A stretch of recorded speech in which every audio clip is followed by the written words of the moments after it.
Greetings, my people, from the Great Start Studio, where we're going to ask the question, what is a drum fill? Now, that's probably the second most important question you can have right after what is a drum groove. You're going to want to watch that video. There's a pile of playing examples of what is a drum groove. We're going to answer how is it that you identify what a drum fill is in a song, talk about the various types of drum fills, how much of a song as a percentage are drum fills, and also how to most effectively learn drum fills for real-world playing. As always, thank you for being here. Now let's get right to the content.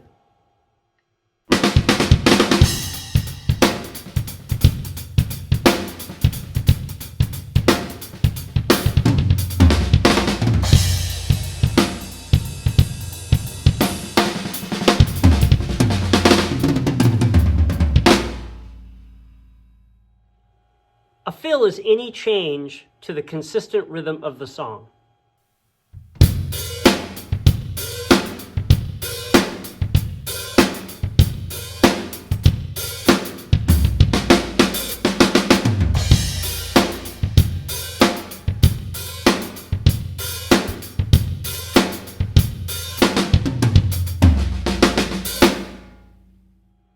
Usually a fill is to signal a change in the song.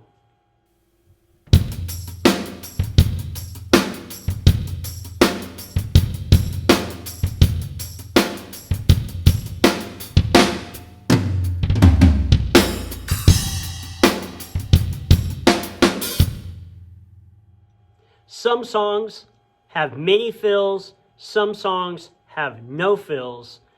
It's up to the drummer to decide what is going to best serve the song.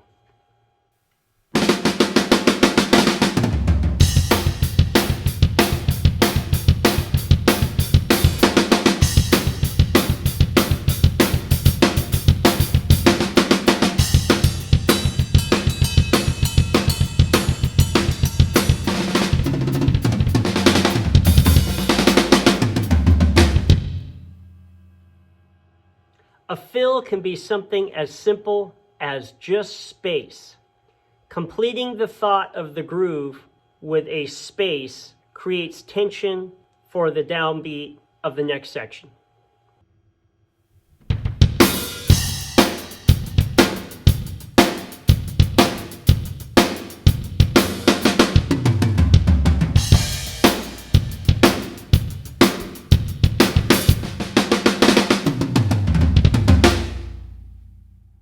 It could be that the groove is going along and then the groove stops and there's a single hit, like on a snare drum, the toms, cymbal. It could be any kind of change that signifies an upcoming part of the song.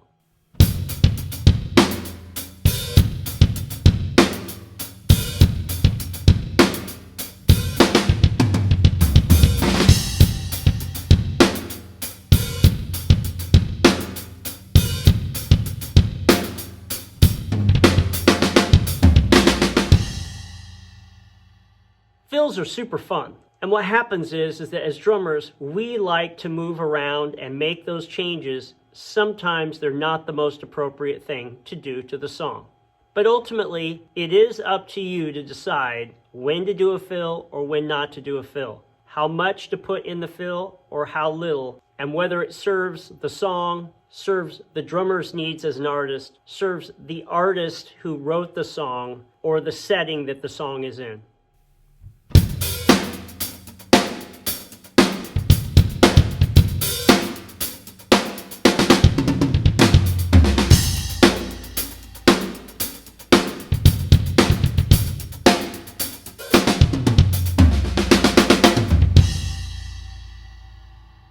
I've played thousands of shows. Some shows are wide open with the musicians and everyone expects a certain fluidity of ideas to happen. And I've played other shows, tribute shows and such, where where you are playing what the original recording was. If the drummer did a lot of fills, like Ron Tutt did in the Elvis tracks, then you play a lot of fills. If it is a very minimalist, like Tom Petty, very few fills in that kind of music, very open swing, very few fills, bossa nova, you want to find something that's appropriate for the song, the artist, and the setting.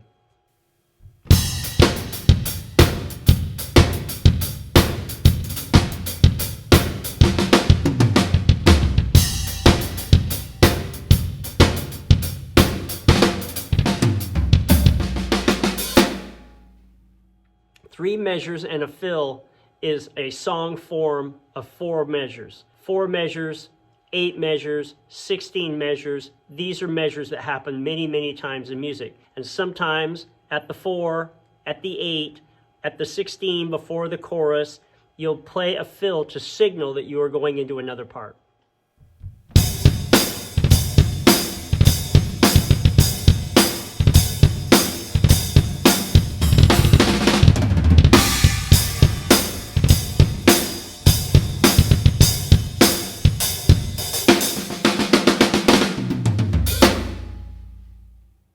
If the groove is in eighth notes, 1 and 2 and 3 and 4 and, a fill that would be very appropriate to continue that feel rhythmically would be a 1 and 2 and 3 and 4 and eighth note fill. But you're never limited by matching the groove rhythm with the fill rhythm. You could bring it back and play quarter notes, 1, 2, 3, 4. You could go the other way, double it up to 16th notes, 1E and a 2E and a 3E and a 4E and a.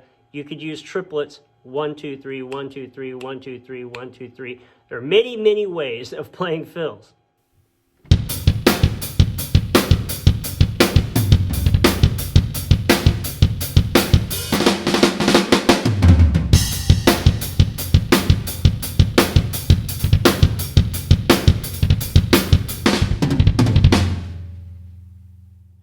Many drummers make the mistake of thinking that their fills are their signature sound when all of the great players are known by their groove playing. The groove playing is 95% of the song or more. The fill playing, very, very small. Soloing, even less.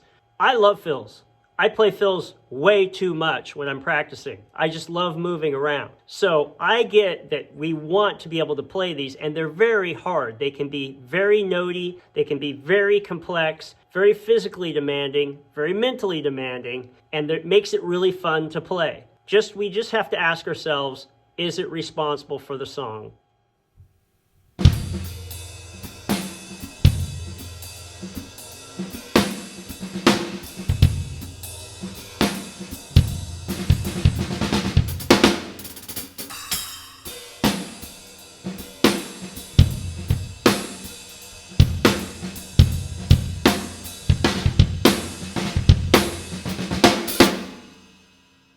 In the Great Start Drum Set series, the entire end sections of every single book pass through a fill section.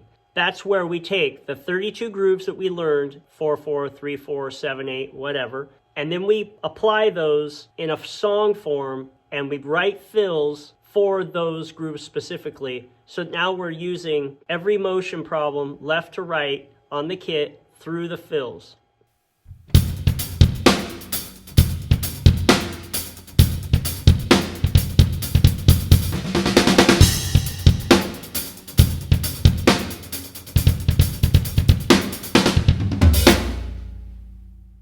The fill section is my favorite section of the series.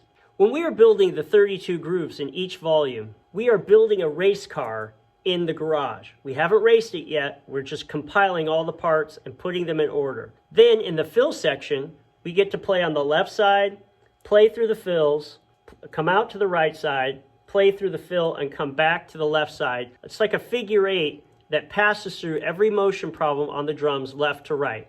It's there that we get to learn how to connect all of the parts of the 32 grooves with the fills and back. Ultimately, no one can tell you whether a fill is right or not. I love the quote that says, Conscience is the sole criteria for the artist. It's really completely up to you and your discretion. If you feel like playing a bunch of notes in a space, play a bunch of notes in a space. If you don't feel like you're playing all those notes and you think it's more responsible to play less notes, play less notes. You're the artist. You get to determine who you want to be in that moment.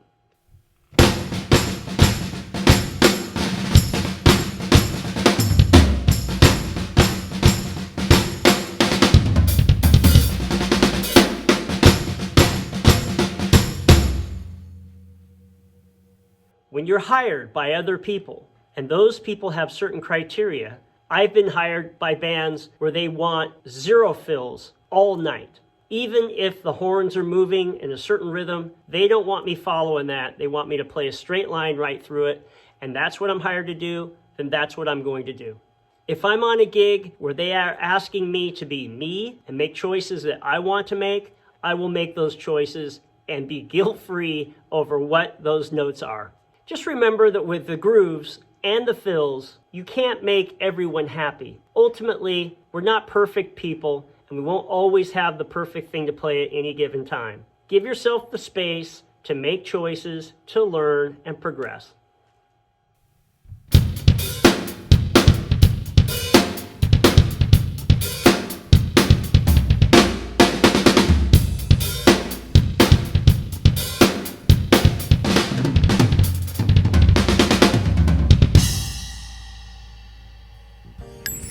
And once again, thank you for joining me here on my channel as I walk through all of these different types of scenarios that drumming requires.